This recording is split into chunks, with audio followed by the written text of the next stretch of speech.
Yeah, good morning to all. This is Navin Kumar Sriramaju. I'm here to teach you something about C program tutorial. So we are in the part 12 of C program tutorial. So here in the previous class we have discussed about the various types of data types available for us. So in that we have generally discussed about three types of data types. So the first one is the basic data types, the second one is the derived data types, and third one is the user defined data types. So now we will be talking about a very basic and which is most important for us to write some basic programming, that is called as the basic data types. So here I will go through the definition again and I will be talking about each and every example we have discussed in the previous class under the category of basic data types, right? So these are the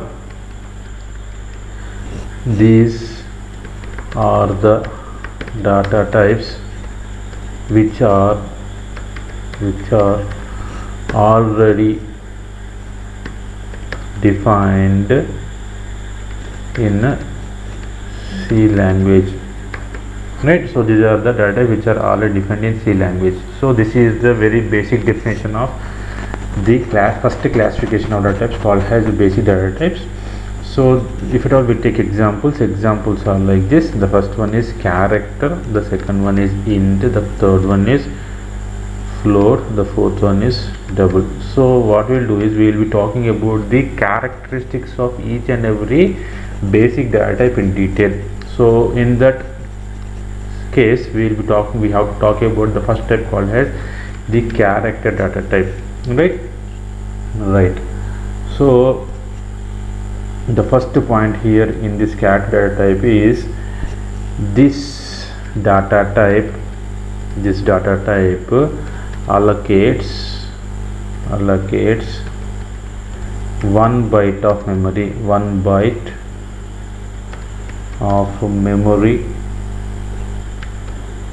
when declared.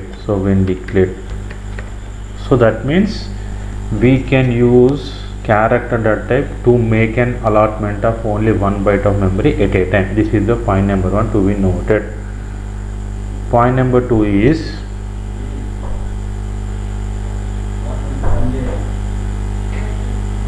whenever we are using the character data type, we can store only one character at a time.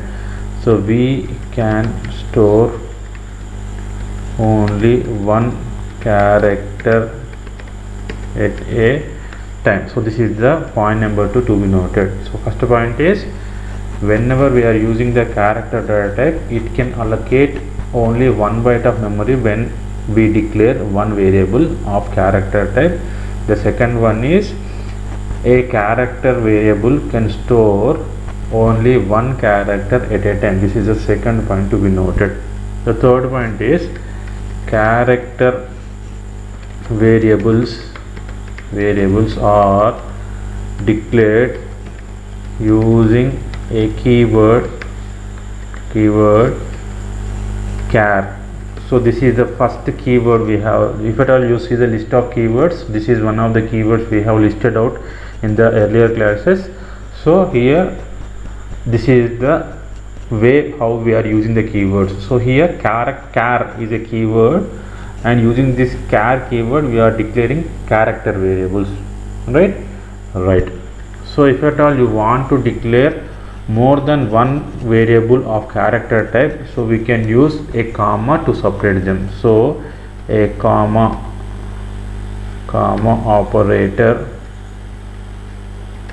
operator is used to separate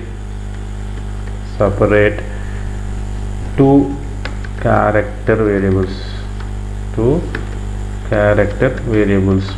So this is all about the concept of the character type. So here you have to keep in mind the two major things. The first thing is it will allocate 1 byte of memory. This is the point number 1 to be noted. A character variable is declared using a keyword called as char, and you have to also understand that only one character is declared at a time. So this is all about the concept of characters. Now what we'll do is we will be seeing some examples so that you can easily understand how this character data type is implemented.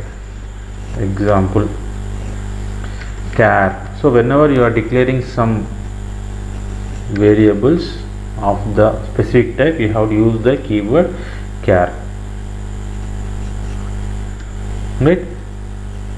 Char ch. So this is one type of declaration. As we have two types of declaration, this is one type where you can just declare and we are not assigning any value. The second type of declaration is like this, character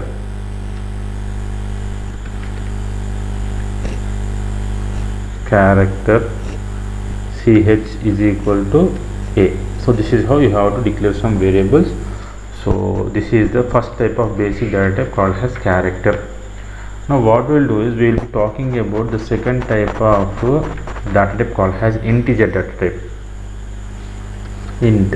So here you have to write everything in small, no need of writing anything, int, right? Right. So in this, the first point to be noted is like this. Okay, this data type is used, allocates, we can allocates this data type allocates 2 bytes of memory, 2 bytes of memory.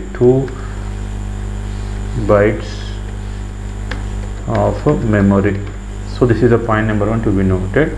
The second point is we can store numericals without decimal points. Okay, we can store numericals without decimal points, right, using this type. This is the point number 2 to be noted. We are talking about point number 3. So these variables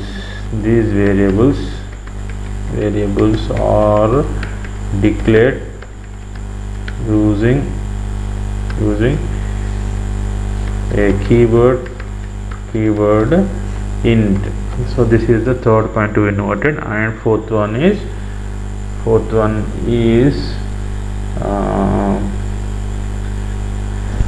we have only 3 points here. The first point is, if at all we are declaring an integer variable, then 2 bytes of memory is to be allocated for the variable. This is the point number 1 to be noted. If at all we are storing any data format using integer type, then it should be the numericals without decimal point. This is point number 2. And point number 3 is we are using a keyword called as int keyword for declaring the variables, right? So this is all about the integer type. So we will be seeing some examples, then we will be going into the next type.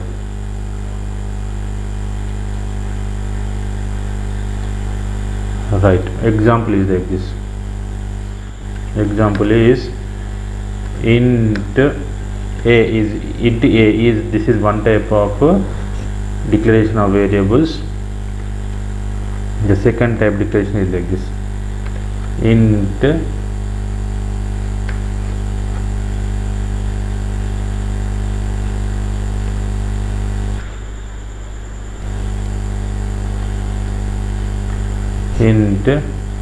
is equal to 2, 3, 4. So this is how you have to declare the variables. So I am not going to the wrong type of declaration. So this is all about the second basic data type called as int data type. So whenever you write, you have to keep in mind that, so this is to be the point, like every letter should be in small letter. Now we will be talking about the third type called as float type. Let float type. The first point is this data type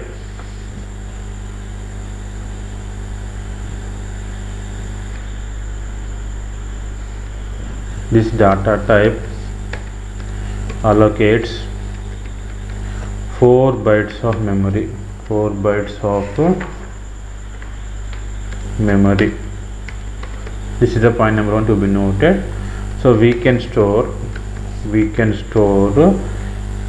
any type of numerical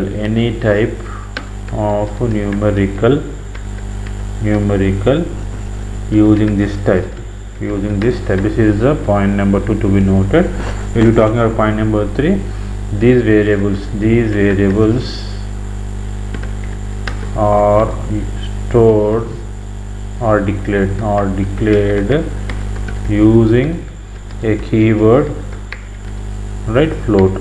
So this is the point to be noted, third point.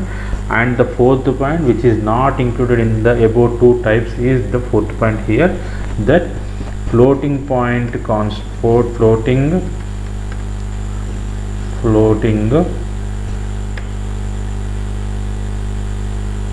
floating data type,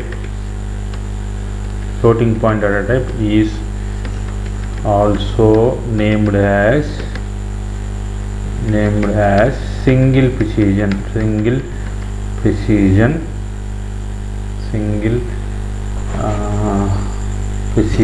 CI, single precision. Why? Because so after the decimal point only 6 positions are occupied. The name behind the single precision is after the decimal point only 6 digits are occupied. So this is all about the third type of basic data type called as float data type. So we will be talking about some examples. So float A is equal to 2, 3, 4. Can take an example, or we can talk like this.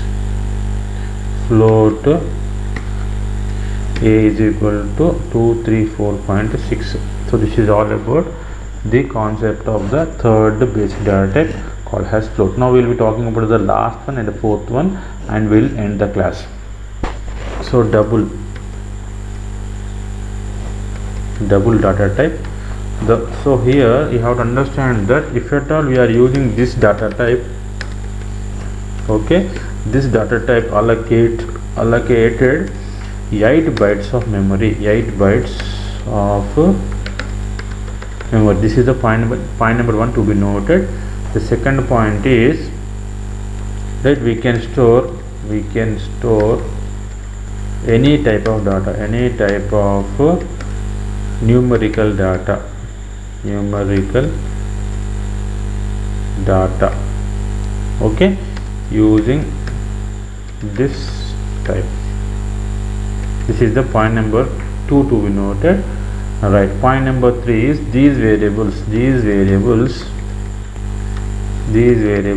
are declared using a keyword double. So this is the point number 3 to be noted. And the fourth point, which is most important, is double data type. Data type is also named as double precision.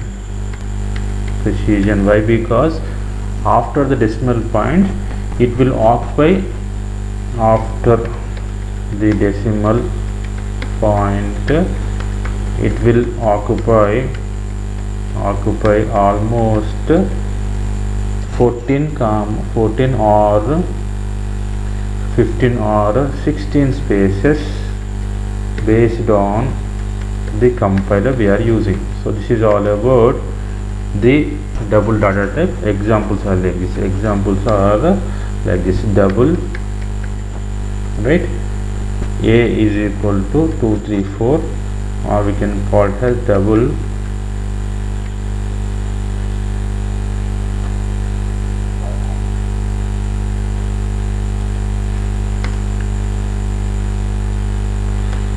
A is equal to 234.5. So this is all about the basic data types, and this is all about today's class. So in the tomorrow's class we'll be talking more on the subject. Thank you.